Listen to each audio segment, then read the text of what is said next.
தேவதூதன் காப்ரியேல் வந்தானே, என் மலர் நீயே அன்னையாவாய் என்றானே.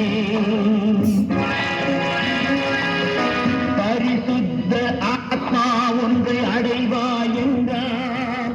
தேவகுமாரன் உன் வீட்டில் பிறப்பான் என்றார். இந்த வார்த்தை சொன்றாள் அந்த மாதேவனே.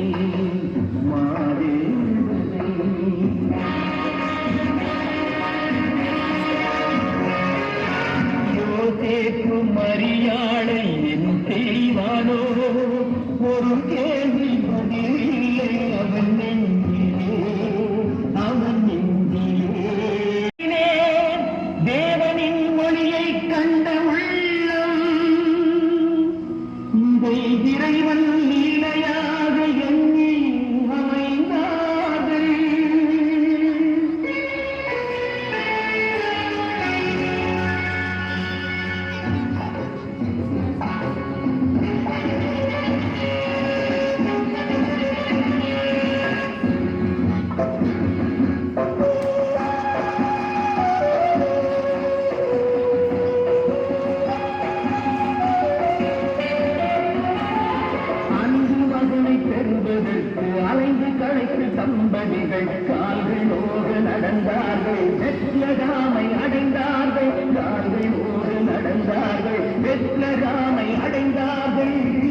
தேவனை தரிசிக்கவாரி தேவனமை காக்க உதயமானா என்று சொன்ன தேவதையும் செய்தி ஒன்றை சொன்னது என்று சொன்ன தேவதையும் செய்தி ஒன்றை சொன்னது.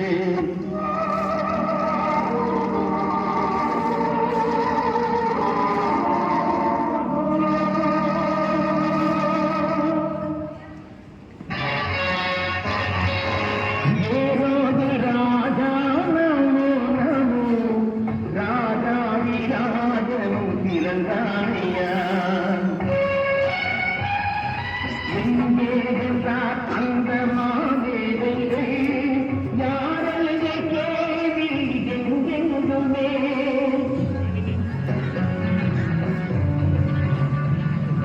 நானங்க பிரபு தன்னை தரிசிக்கணும் என்றானே ஏதோ உண்மைய வஞ்சகம்.